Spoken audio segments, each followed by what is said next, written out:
Meus irmãos, é com muita alegria que hoje nós estamos aqui completando 60 anos do aniversário da nossa igreja. E nós queremos agradecer a Deus, porque o ano passado eu falei com o pastor Irlande, ele de pronto, ele me ligou, confirmou que estaria conosco, e ele já falou hoje para 40 pastores, né, pastor? 69 pastores, ele já falou hoje, né? Acordou cedinho, né? Estava na atividade. Dia 15 vai estar falando para as famílias de pastores em Rio Bonito, né? Pastor Irlande, um homem de Deus, alguém muito conhecido, nosso meio batista. E nós agradecemos a Jesus, pastor, pela sua vida, pela sua história. E nós agradecemos a Deus porque hoje nós estamos aqui comemorando e podemos ter Jesus juntamente com ele aqui. E nós vamos orar. Eu vou convidar o pastor David, que é o nosso secretário executivo da nossa associação, também está conosco, para estar orando pela vida do pastor Irlande também.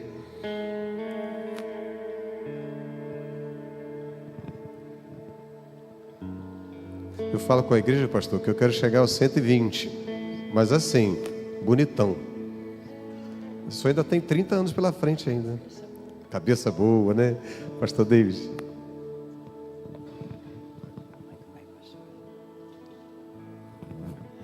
Bondoso Deus e Pai, com gratidão no coração nós falamos contigo, porque diante de todo momento separado para adorar ao Senhor, agora é o momento onde o Senhor vai falar conosco através da mensagem da palavra. O teu servo, Deus, tem sido fiel ao Senhor já há tanto tempo, passando por tantas igrejas, cumprindo o teu ministério, o propósito para o qual o Senhor o chamou. Não será diferente hoje. O Senhor vai usá-lo como boca do Senhor para falar a nós. Obrigado a Deus pelo privilégio de poder estar aqui nessa noite e participar deste tempo, em nome de Jesus Cristo. Amém e amém. Pastor, Deus abençoe o senhor. Meus amados irmãos, é um privilégio estar na Igreja Batista, é a primeira, não é isso? Primeira Igreja Batista de Bacaxá, em Saquarema. Eu conheço Saquarema há muitos anos. Meus filhos estão com 68 e 69 anos. Minha esposa e eu faríamos 70 anos de casamento em 10 de março. Mas aprove a Deus chamá-la em 20 de dezembro. E ela está com o Senhor. Ela me espera lá.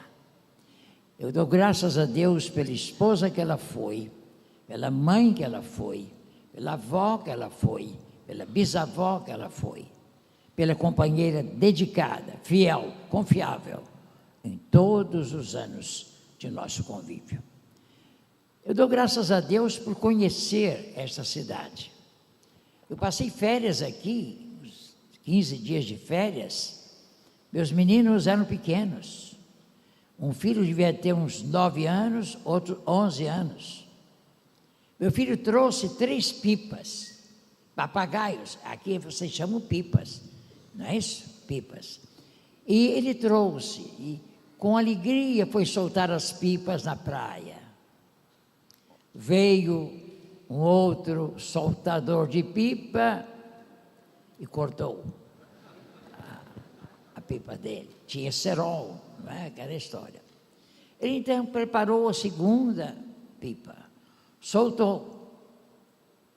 Veio outro menino com linha cerol e cortou a pipa dele. Ele soltou a terceira pipa. Veio outro menino lá no céu e cortou a pipa dele. Ele agora com as mãos sujinhas veio a mim. Pai, me dê dinheiro para comprar pipa. As 3 pipas foram cortadas pelos meninos. Eu disse, filho, é possível, já as 3 se foram? É. Mas outra vez comprar pipas? Sim, pai.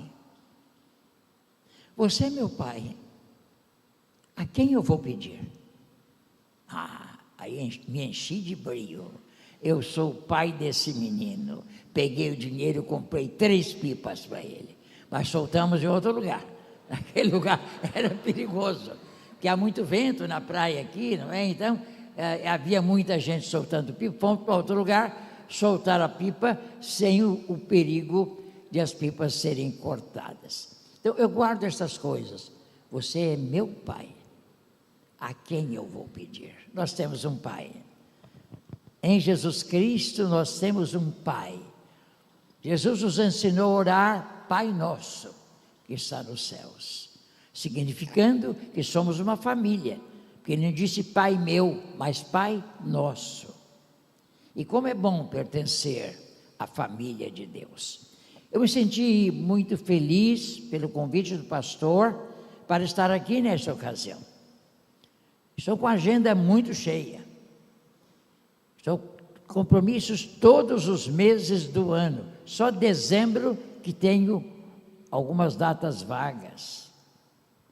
Mas eu vim agora a Rio das Ostras, preguei numa igreja lá, falei a pastores, falei hoje a 69 pastores, falei a embaixadores do rei da igreja de Marileia.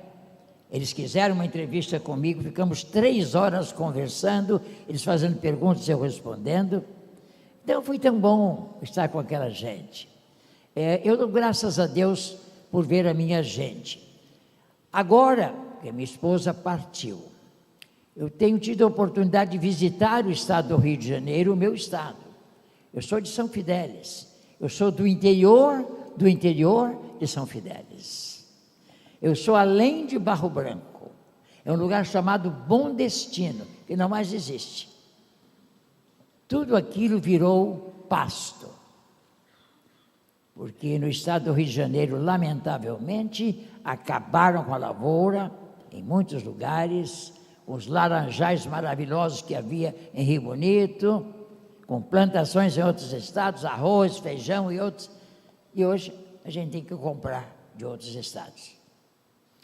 Como nós precisamos de governo confiável aqui. Pensem bem em quem vão eleger nas próximas eleições. Eu não faço política, eu só dou características em quem você deve votar. Gente honesta, gente séria, gente que tenha dado provas de que é bom administrador, gente de ficha limpa, gente que esteja acostumada a prometer e cumprir. Aí vocês vão me dizer, pastor, não conhecemos ninguém. Porque os que conhecemos prometem e não fazem. Orem então, peçam sabedoria a Deus, para que elejam bons governadores. Bom, sabem, eu fui muito abençoado em São Paulo, porque temos um governador cristão, homem temente a Deus, que seja um governador notável. Notável. Eu acho que se ele se candidatasse para a presidência da República, seria eleito, pelo desempenho magnífico dele e pelo caráter dele. Mas ele preferiu candidatar-se à reeleição. E a gente vai reelegê-lo em São Paulo. É tão bom quando a gente encontra um político bom. Não é não? É muito bom. Ah, mas eu não gosto de político. Você precisa de políticos. A cidade, a polis, precisa do político. Aquele que busque, que promova o bem comum. Então, nós precisamos de políticos, queiramos ou não. Então, vamos eleger os melhores. Eu ouvi coisas boas do prefeito daqui. É verdade mesmo, pastor? Ele falou coisas boas do prefeito aqui. Se eu tivesse tempo, ia até visitá-lo, para cumprimentar, é uma raridade. Hoje um bom político é uma pérola preciosa. Mas eu quero cumprimentar a igreja pelo seu jubileu de diamante. 60 anos, no casamento, são bodas de diamante, que eu celebrei com a minha esposa. Eu cheguei a celebrar 70 anos, mas 60 celebrei. Eu dou graças a Deus por estar aqui numa data tão importante, numa época tão importante. Eu vou falar sobre uma igreja adamantina, Por que adamantina? Porque adamas, em grego, é diamante. Então, adamante é de diamante. Então, uma igreja de diamante. Eu quero convidá-los à leitura de Efésios capítulo 3, 8 a 12. Eu preciso dizer aos irmãos alguma coisa, os irmãos não me conhecem. Só os antigos e os fidelenses. Os fidelenses me seguem e sabem onde eu estou e sabem a minha história. Eu nasci no interior de São Fidélis, em 15 de julho de 1934. Vou fazer em julho agora 92 anos. Com 12 anos, porque eu era muito estudioso, a minha professora, irmã Dona Helena Moretti, eu encontrei Moretti lá em Rio das Ostras, ela me disse a meus pais: vocês levem esse menino para a cidade grande, porque ele precisa estudar. E meu pai aceitou o desafio. Eu fui para o Rio, lá que foi toda a minha formação. Foi o ginásio, foi o curso clássico. Na minha época havia o curso científico e o clássico. O científico para aqueles que queriam as carreiras de exatas, e o clássico para a carreira de humanidades. A gente tinha latim, a gente tinha filosofia, várias matérias, que hoje não tem. O curso hoje está empobrecido, está paupérrimo, sabe? A gente aprendeu muito mais do que vocês estão aprendendo hoje. Eu lamento profundamente, sabe? Está lastimável o ensino no Brasil. Eu estudei 7 anos de latim, 4 anos no ginásio e 3 no curso clássico. Por causa do meu conhecimento bom em latim, eu sou craque em línguas neolatinas. Eu leio 8 línguas. E leio italiano como se fora português, sem estudar italiano, por causa do latim. E o italiano é a língua mais próxima do latim. É a filha mais parecida com a mãe, sabe? Então, é bom a gente estudar. No meu tempo, a gente precisava estudar língua estrangeira, porque havia pouca literatura em algumas áreas. Então, a gente tinha que aprender inglês, francês, alemão. Eu estudei isso tudo.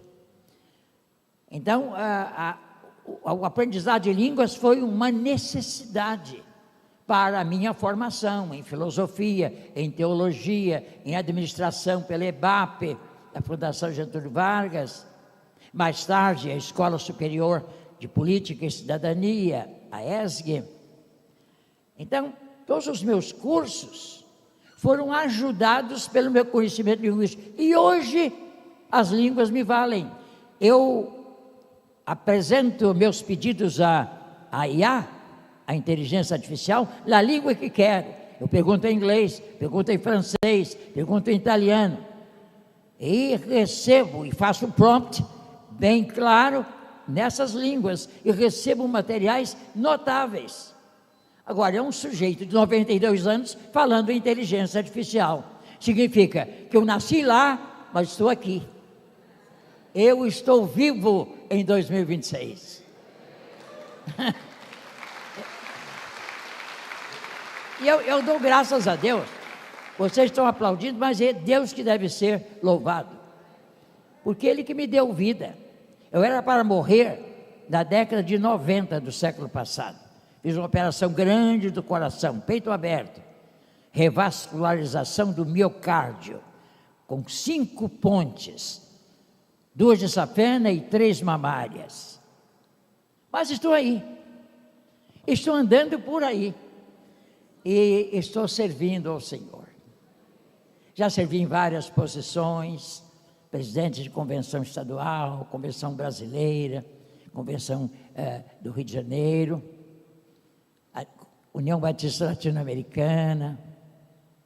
Estou aí servindo ao Senhor. E amo os meus colegas. Eu sou pastor há 66 anos.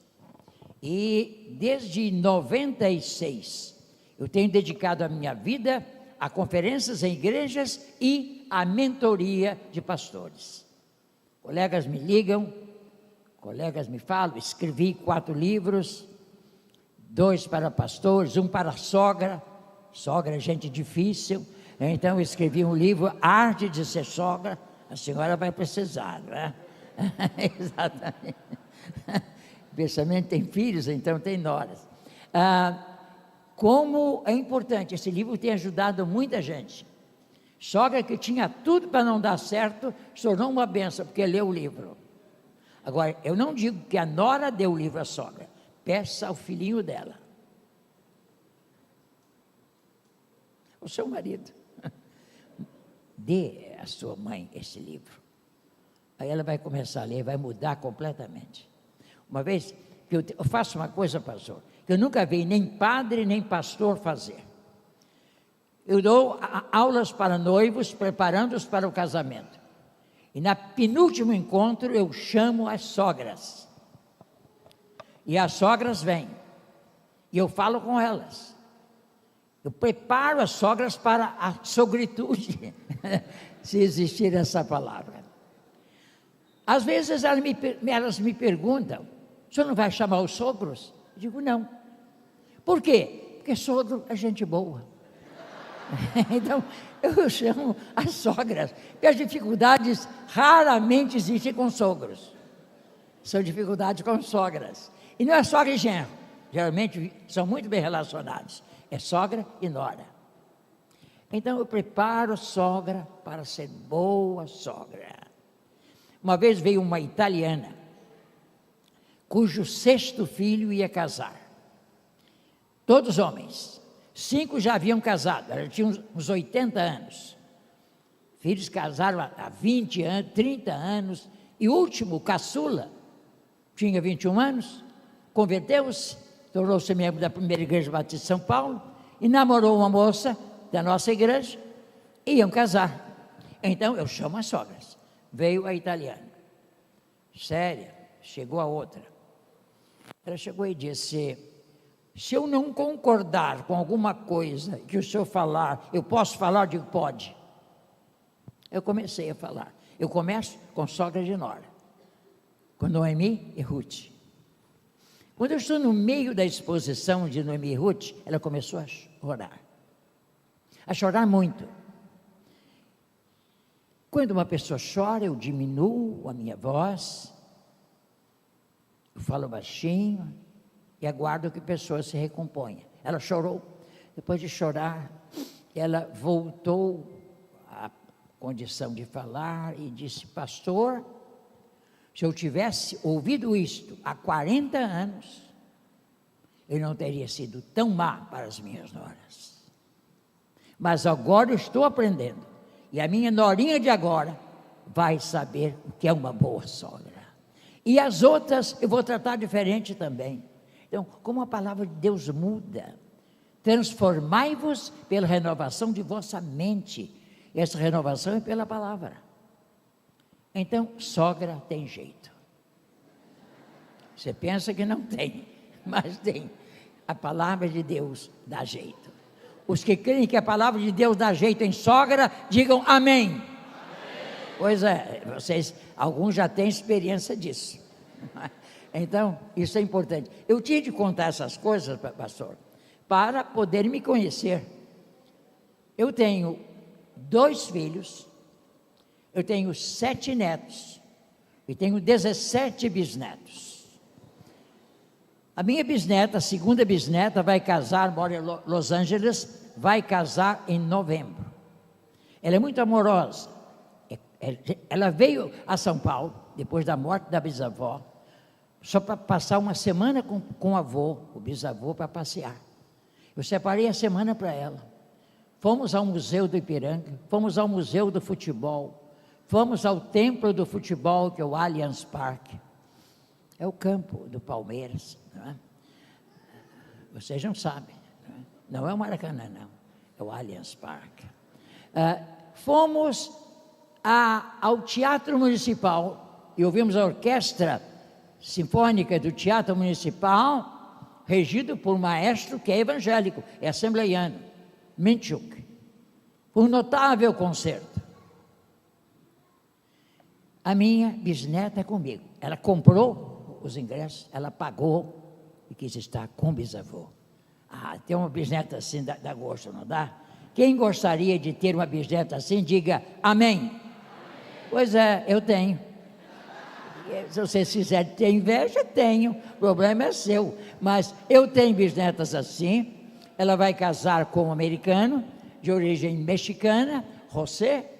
Ele é engenheiro florestal. Ela é formada também. É uma joia, minha bisneta. E garanto que ela vem logo aqui visitar outra vez o bisavô.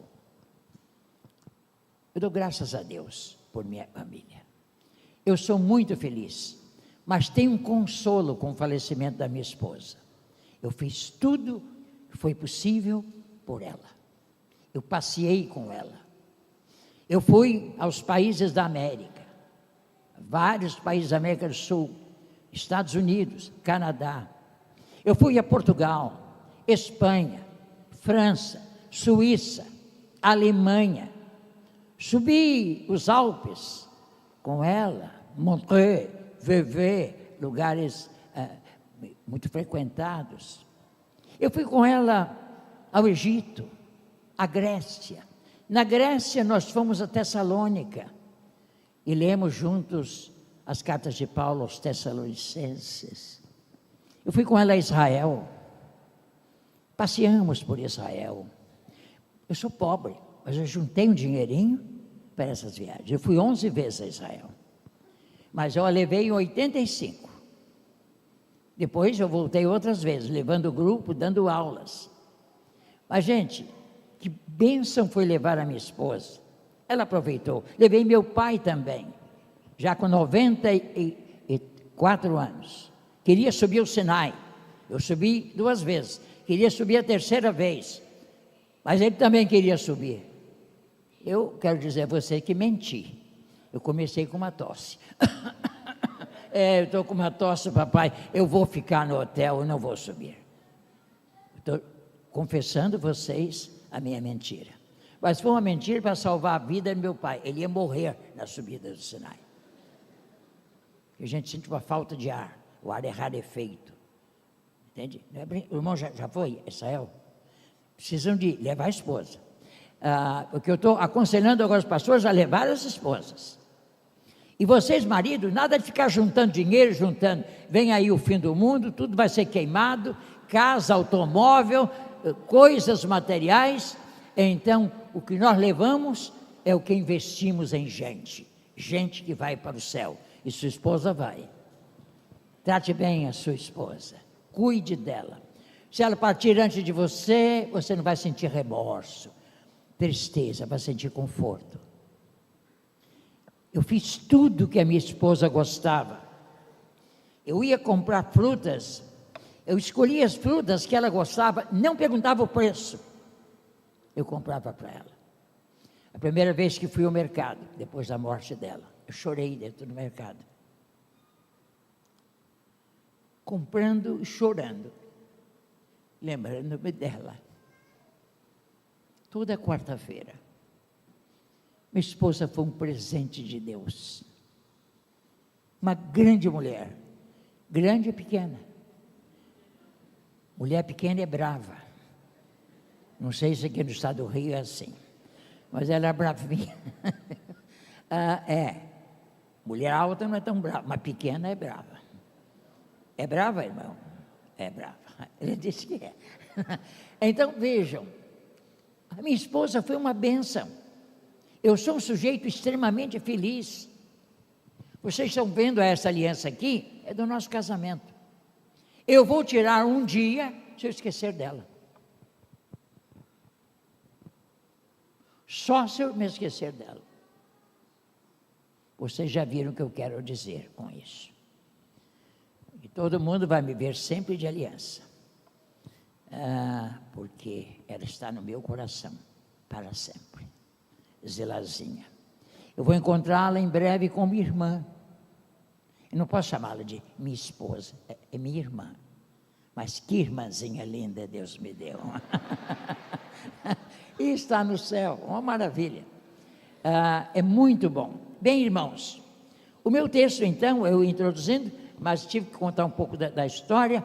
É Efésios capítulo 3, de 8 na verdade, a 13. Vejam só, nós vamos ler alternadamente. Eu peço que vocês fiquem em pé.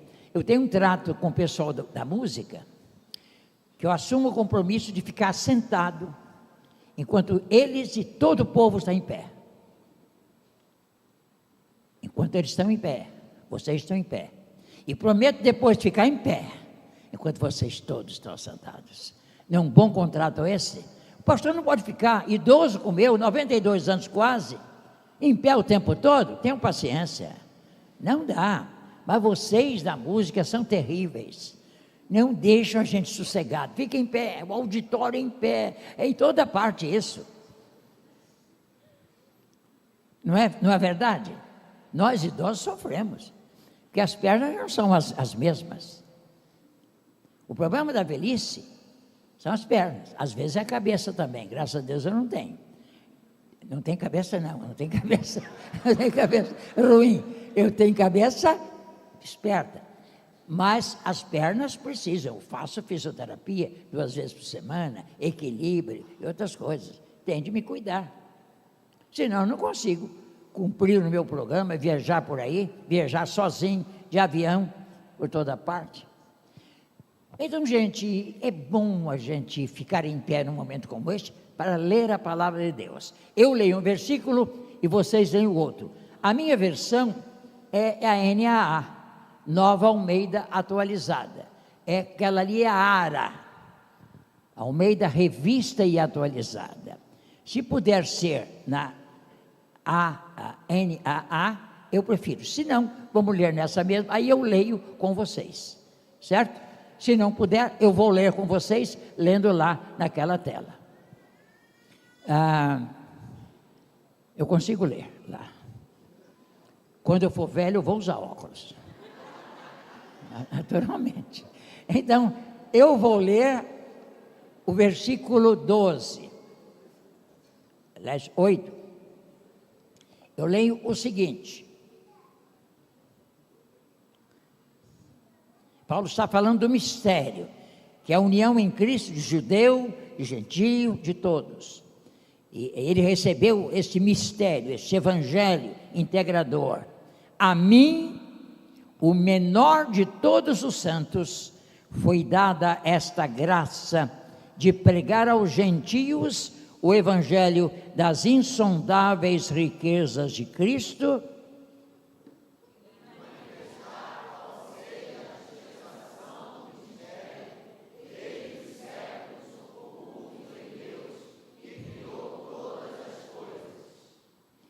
e isso, eu vou ler aqui, porque está bem claro aqui.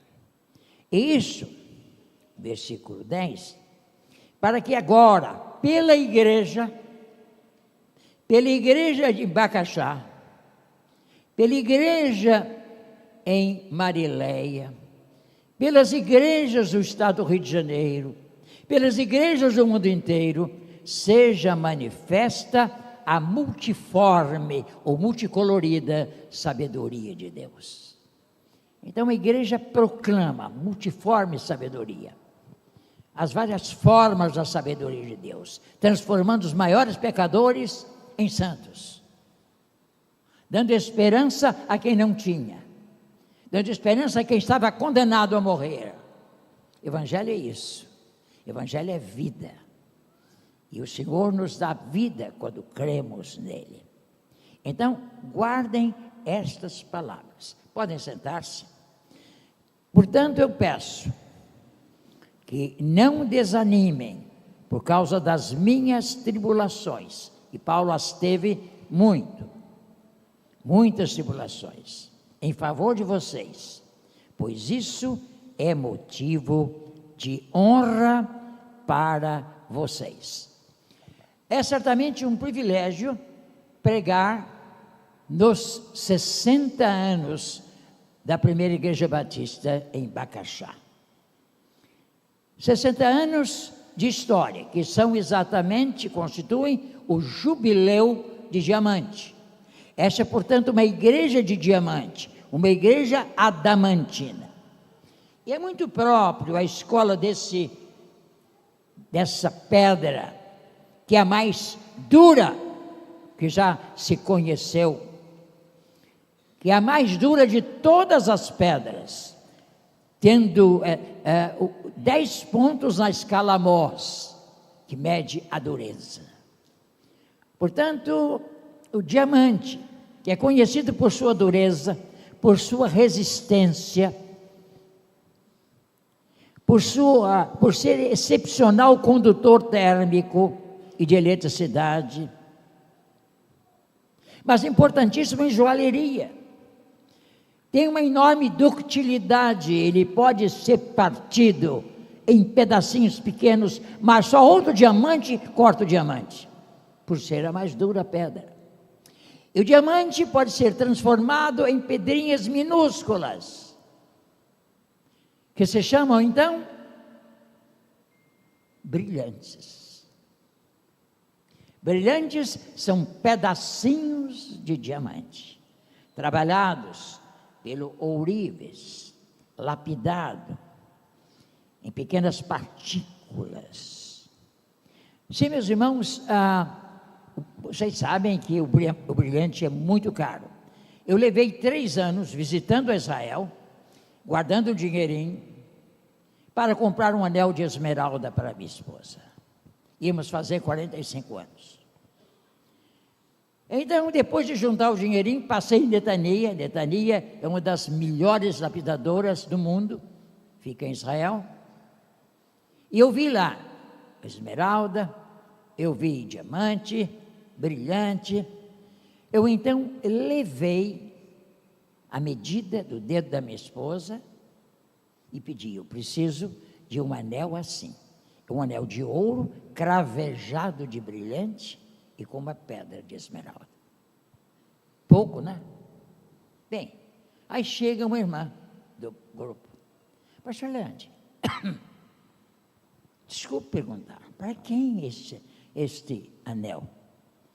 Eu digo: é para uma filha. Ela sabia que eu não tinha filha. Não, irmã. Mas pastor, é para quem? É para minha esposa, irmã. Nós vamos fazer em abril, não é? Aliás, em março, vamos fazer 45 anos de casamento, 10 de março. Era em fevereiro. Agora, só que ela não pode fazer, não pode saber. Pastor, nunca diga a uma mulher que alguém não pode saber uma notícia. A coceira que a mulher sente de ir à pessoa e falar é algo irresistível.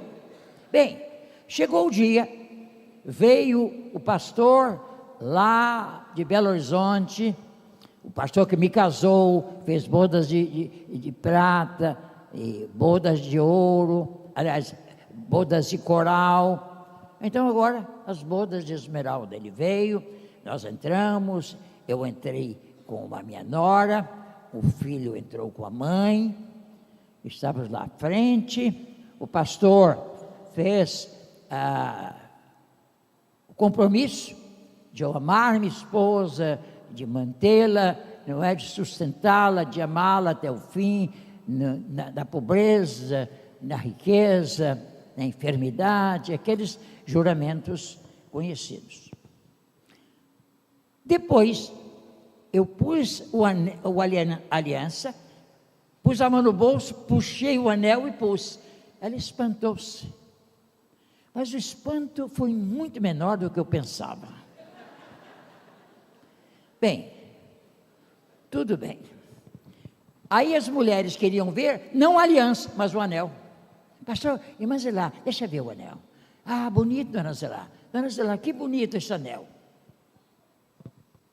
Fiz a aliança, que era mais importante. Bem, 45 anos. Passados uns dias, conversando com a minha esposa, eu disse: bem, sempre nós falamos a verdade, um ao outro. E para nós a mentira tem tolerância zero. Você sabia que ia ganhar o anel? Ele olhou para mim com aqueles olhinhos verdes lindos e disse: sabia. a mulher tinha dito a ela. Mas dito o seguinte: não falha ninguém, dona Zilá. Exatamente Zilá que não podia saber. Ela pediu segredo de Zilá em relação às outras mulheres. Gente, guarde segredo, não conte a mulher. Não fiquem zangados comigo, não. Já mandei seus maridos passear com vocês. Quer dizer, já defendi vocês. Não. Mulher tem uma vontade enorme de falar. Bem, eu estou falando das mulheres paulistas. Não estou falando da mulher fluminense. Vocês me perdoem, estou falando das mulheres de lá. Mulher daqui é outro tipo. Guarda segredo até a morte. Eu guardo como se fosse num túmulo. Então, eu acredito. Mas é melhor prevenir. É melhor prevenir do que remediar. Pois bem, meus irmãos, o diamante é um exemplo de resistência, de resiliência às provas que lhe sobrevêm. E uma igreja adamantina é resistente às provas que lhe sobrevêm, às duras pancadas, aos duros golpes da vida, da história. A igreja se mostra sólida diante de um mundo e uma cultura de valores líquidos, como diz Hartman Bauman. Não, a nossa fé não é líquida. O nosso amor a Cristo não é líquido. Os nossos valores não são líquidos. O nosso Salvador não é líquido. Nós temos firmeza em Cristo, Ele é a rocha, e nós somos o diamante a espalhar a beleza através dos pedacinhos em que somos divididos. Vocês, amanhã, aliás, segunda-feira, serão espalhados por essa cidade, cada um no lugar de trabalho. Eu não conheço ninguém com que você trabalha, mas você é esse brilhante de Deus, a abençoar o seu ambiente de trabalho. E não conheço sua família, não conheço seus colegas, não conheço seu chefe, não conheço seu patrão, não conheço seus empregados, mas eu sei de uma coisa: você precisa brilhar, ser bênção. A religião verdadeira é de segunda-feira. É fácil ser crente no domingo. Todo mundo aqui, bem vestidinho, todo mundo aqui ouvindo música, cantando os cânticos, os remidos, segurança, não há perseguição.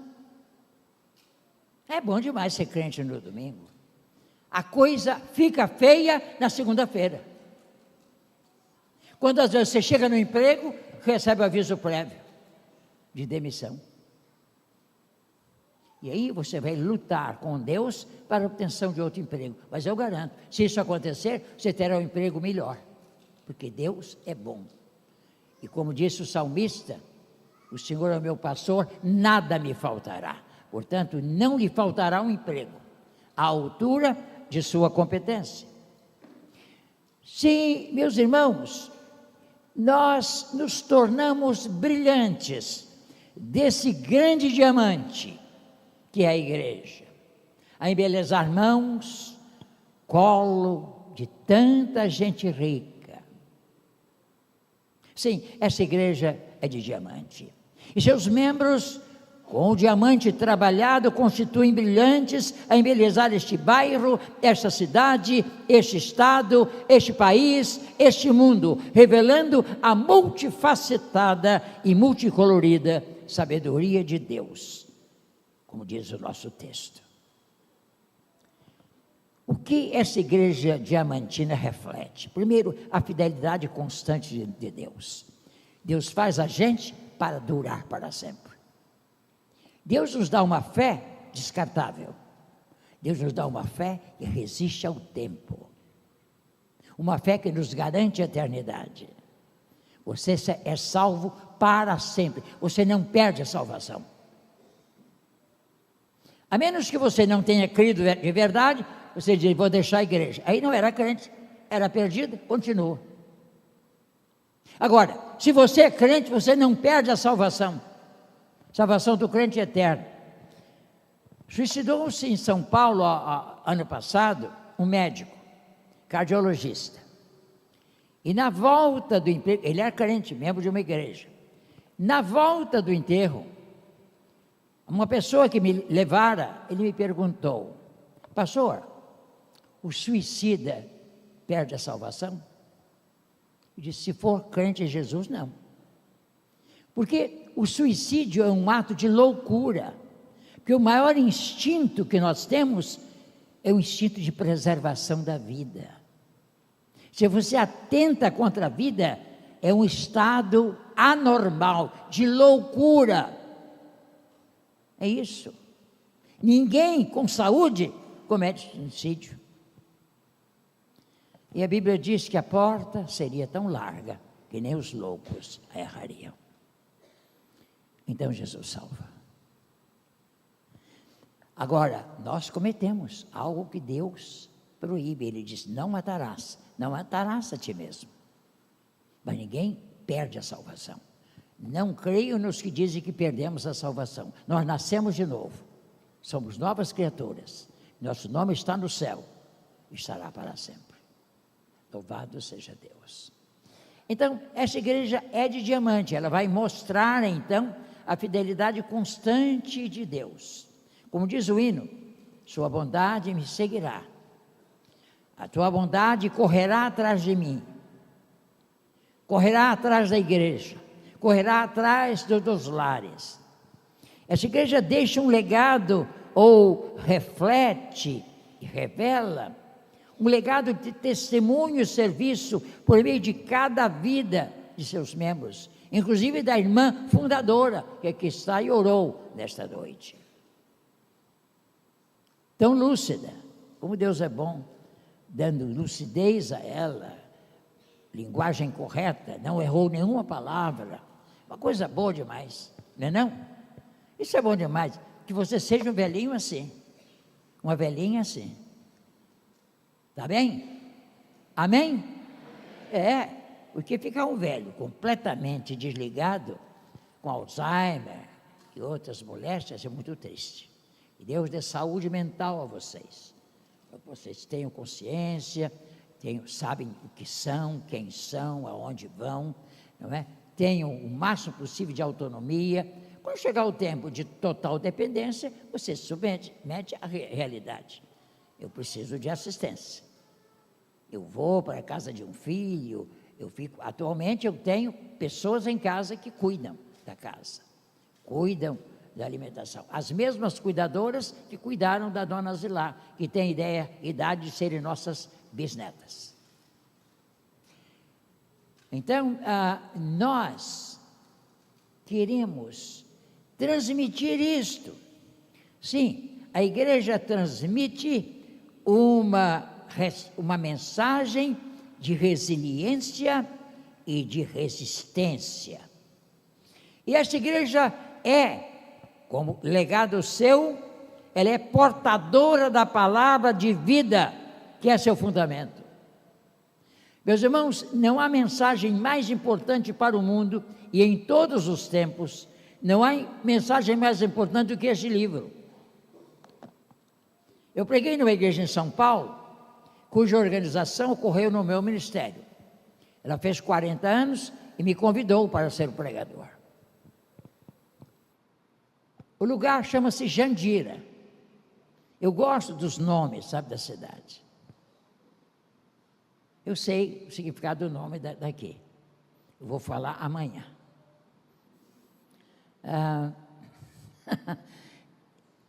Veja só. Eu procurei no dicionário português, o brasileiro, de palavras de língua de origem indígena, e descobri que Jande é nosso, nossa. Ira é mel. Jandira, nosso mel. Aí eu disse à igreja: o nosso mel, o mel desta igreja é a palavra de Deus, sobre o qual o salmista diz: a tua palavra é mais doce do que favos de mel. Espalhem esta palavra, espalhem esta mensagem, vivam esta mensagem. Sejam como os antigos chamados Bíblias. Hoje ninguém leva a espada para a igreja, ou quase ninguém, leva o canivete. Canivete é esse negócio aqui. Olha o tamanho desse. Não dá para fazer guerra com canivete. Traga a Bíblia para a igreja.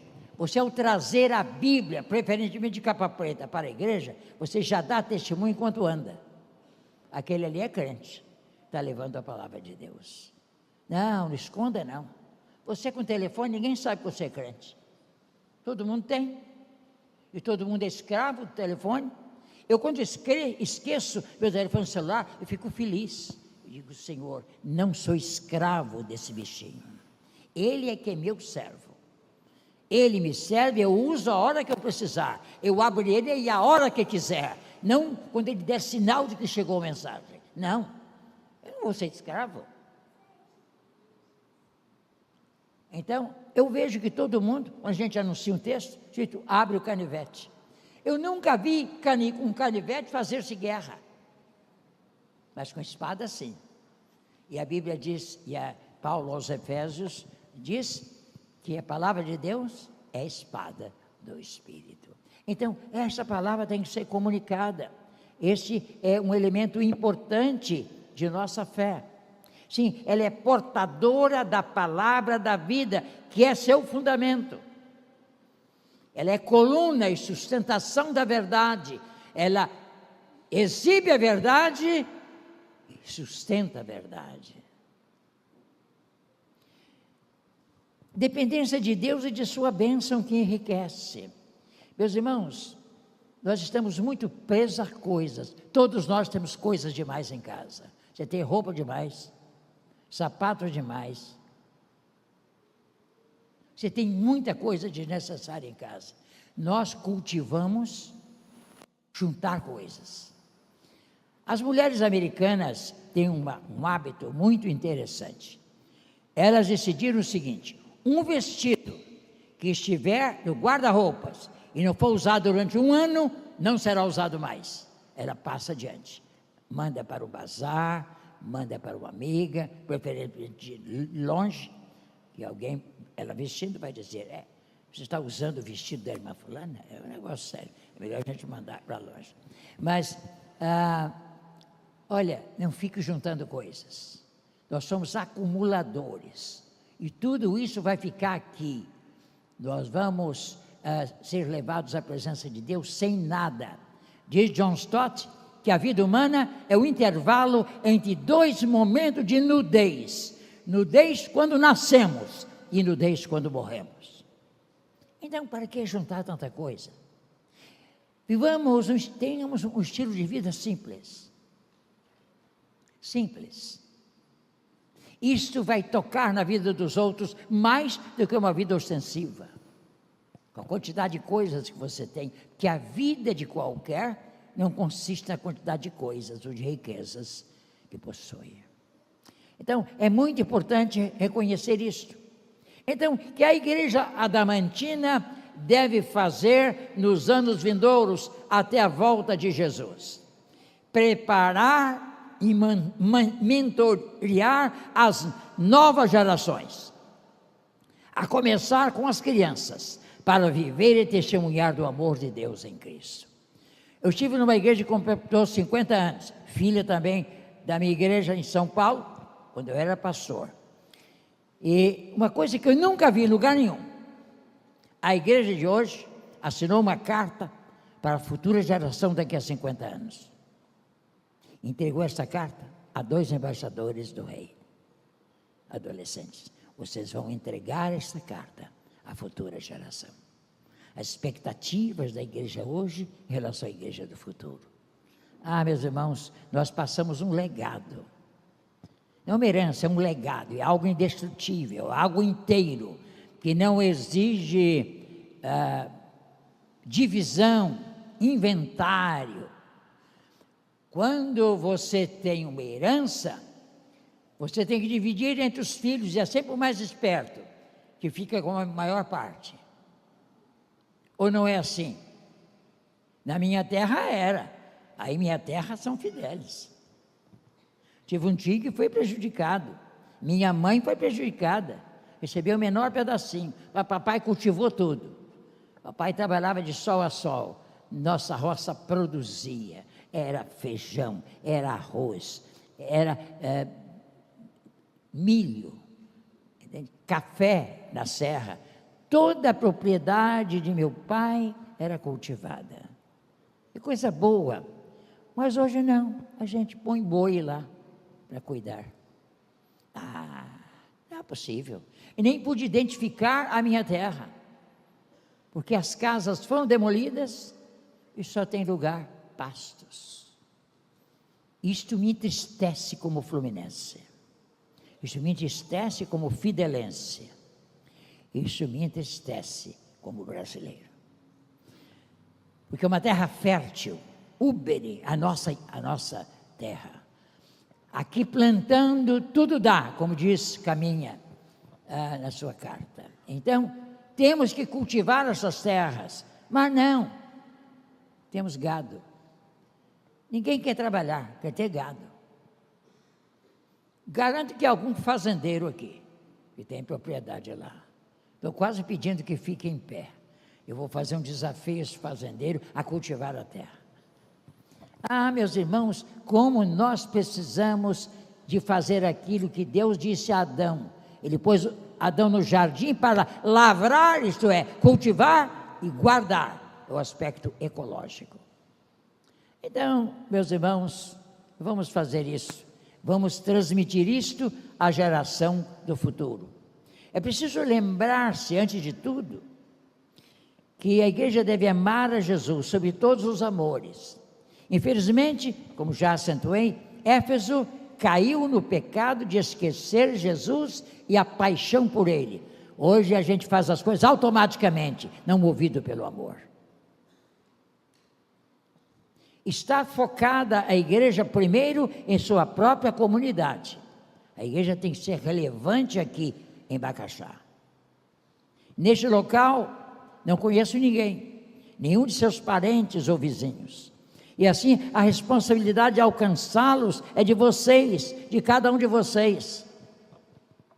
A Aliança Batista Mundial tem uma proposta até o ano 2033, que é a seguinte: você se tornar capelão do seu vizinho.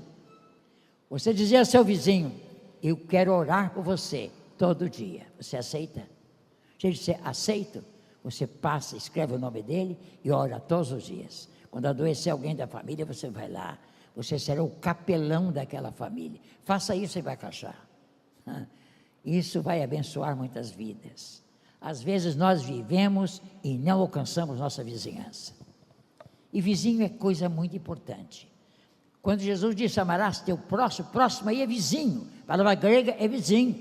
É só ver lá no dicionário grego. A palavra grega para próximo é vizinho. Portanto, quem é mais próximo de você é o vizinho. Mais vale o vizinho perto do que o irmão longe, diz a Bíblia. Às vezes, na hora do aperto, da enfermidade, você tem que chamar o vizinho. Ele leva você, assiste você. Então, cuide do seu vizinho. Seja útil ao seu vizinho. Visite seu vizinho. Quando souber de uma enfermidade, vá visitar, ore pelo doente. Seja um capelão do seu vizinho. Quantos aqui fazem o propósito de fazer isto? Procurar conhecer um vizinho e orar por ele. Levante a mão. Olha, um bom número, mas os outros não têm vizinho. Os outros moram sozinhos, talvez dentro de um barco ou um iate, no mar, de Saquarema, agitado o mar. Não, você tem vizinho sim. Você vai precisar dele, o pior é isso. Aí você vai se lembrar do que eu disse agora. Bem que o pastor Erlande falou. Nesta hora de aperto, eu tive de apelar ao vizinho, porque o meu irmão estava longe, meu filho estava longe, meu pai estava longe, e esse vizinho veio e me socorreu. Foi o anjo que Deus mandou. Então, cuide do seu vizinho, ore por seu vizinho. É uma coisa que a igreja adamantina pode fazer. Se cada irmão orar por um ou dois vizinhos, vocês vão orar por centenas de famílias. Será muito mais fácil depois convidá-las à igreja, especialmente no dia do amigo. O dia do amigo, aí você traz o seu amigo. Temos que criar meios de alcançar pessoas que precisam de Jesus. Bem, eu preciso terminar. É preciso abrir seus lares para o testemunho e presença de seus vizinhos, amigos, colegas. Eu tenho feito uma pesquisa constante sobre o futuro das igrejas, numa perspectiva de perseguição das grandes igrejas. O futuro das igrejas são as casas. Em tempos de perseguição, os crentes terão de ir para as casas, reunir-se ali. Os templos não funcionarão, porque aqui estarão policiais procurando os crentes para prendê-los. Então a gente foge, vai para as casas. Como a casa é inviolável, segundo a Constituição, lá a gente permanece seguro. Como precisamos fazer isso. Os pequenos grupos multiplicadores é estratégia adotada pela Convenção Batista Brasileira, perfeitamente compatível com o Novo Testamento. O que aconteceu na igreja de Jerusalém, ela se reunia no templo e nas casas, no templo e nas casas, no templo e nas casas, esse movimento pendular, como se fosse de um pêndulo, de um relógio. Assim tem que ser a igreja hoje, reúne-se no templo, mas reúne-se nos lares também, através dos pequenos grupos multiplicadores. E aquele crente, aquele vizinho que você orou, será o primeiro a participar do seu grupo. Que Deus abençoe essa igreja, que seja de diamante, firme, dura, resistente, e anunciar o Evangelho eterno, inegociável, que não precisa de mudanças, não precisa de novas propostas, e tem de alcançar todas as pessoas, indo por todo o mundo, fazer discípulos de todas as nações, ensinando-os a guardar todas as coisas que eu vos tenho mandado, e eis que eu estou convosco todos os dias, até a consumação dos séculos. Ora, meus irmãos, nós podemos fazer uma oração agora. Sonda, meu Deus, e me conhece. Não me conheces, não, me conhece, é o imperativo. Sonda, meu Deus, e me conhece. Conhece o meu coração. Quer dizer, conhece para que eu conheça, para que eu confesse meus pecados. E depois de me perdoares, enche-me completamente de ti. E depois de me encheres, que eu seja como um farol que brilha à noite, que eu seja como uma ponte sobre as águas, que eu seja como um abrigo no deserto. Eu que já andei pelo deserto do Sinai, eu posso dizer-lhes, aqueles abrigos são maravilhosos. Às vezes a pessoa não consegue subir o Sinai, mas há as tendas que recebem a gente, e a gente fica abrigado ali. Nossas casas têm que ser assim. Eu quero ser uma flecha que acerta o alvo. Eu quero te servir em qualquer tempo, em qualquer lugar. Este é o hino de Aline Barros. Vocês veem que com a minha idade eu sei hinos contemporâneos. Desde que bons eu gosto de cantar. Os ruins não. Os que não têm mensagem, não. Mas os que são bons, cantamos. Certo? Nós vamos cantar então em pé este hino. Vamos cantar uma vez. Sonda, meu Deus, e me conhece. Vamos. Sonda-me, Senhor, e me conheces. Quebranta o meu coração. Transforma-me conforme a tua palavra e enche-me até em mim, se ache só ti então.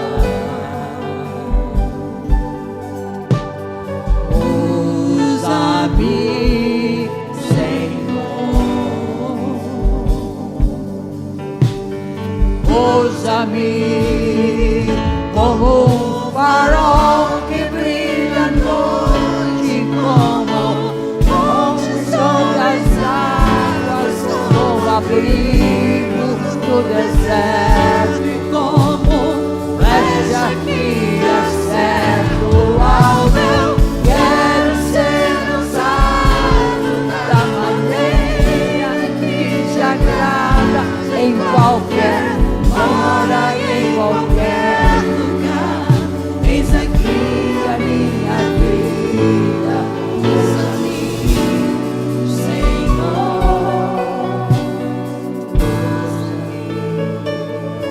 Meus irmãos, eu vejo que às vezes a gente canta automaticamente os hinos, sem pensar em cada palavra, em cada pedido, em cada oração. Se você, meu irmão, minha irmã, está orando este hino e entregando a sua vida para ser como o farol que brilha à noite, uma ponte sobre as águas, como um abrigo no deserto, como uma flecha que acerta o alvo, eu quero convidar você, se você está orando de verdade quando canta, a vir aqui à frente. Eu vou descer, eu vou orar com vocês. Podem vir aqui à frente. Se você acha que está sendo um bom crente, está falando de Jesus às pessoas, que no seu trabalho você é uma testemunha fiel, você está bom de verdade, então não precisa vir. Mas você sente que precisa ser cheio de Deus, do Espírito de Deus, para ser esta luz que brilha, este farol que ilumina, esta bênção para o mundo. Venham mais à frente, para que possam mais pessoas vir. Venham.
Este é um momento de consagração, de resposta à palavra de Deus.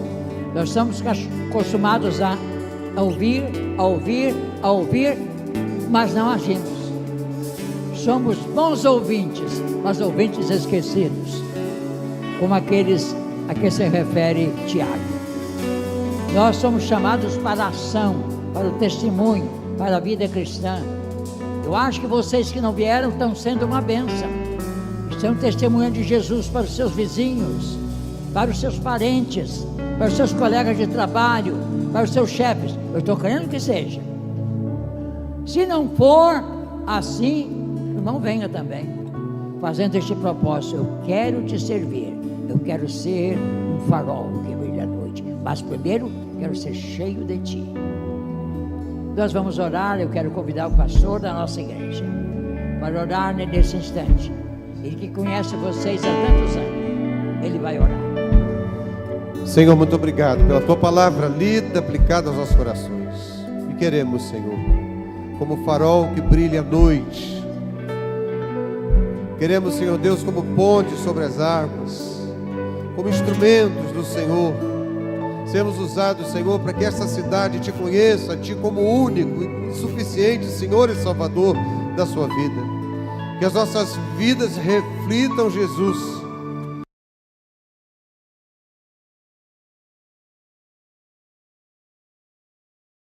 Senhor, para a salvação dos nossos vizinhos, dos nossos colegas de trabalho, na faculdade, nas escolas, Senhor. Que sejamos como pequenos pedaços de diamantes, brilhando, Senhor, a luz do Senhor, iluminando por onde andarmos, Senhor.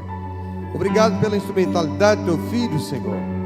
Obrigado pela Tua palavra tão poderosa, encorajando a Tua igreja a seguir, Senhor, como um diamante firme, um diamante, Senhor Deus, que não é inquebrável. E eu Te louvo por isso, Senhor, porque nós estamos firmados em Ti. É sobre a rocha, que é Cristo, que seguiremos avançando, Senhor. E como igreja consagramos nossas vidas ao Senhor, apresentando-nos diante de Ti no desejo de que sejamos simples instrumentos, onde o Senhor há de tocar a música da salvação. Em nome de Jesus nos consagramos a Ti, em nome de Jesus. Amém e amém, Jesus.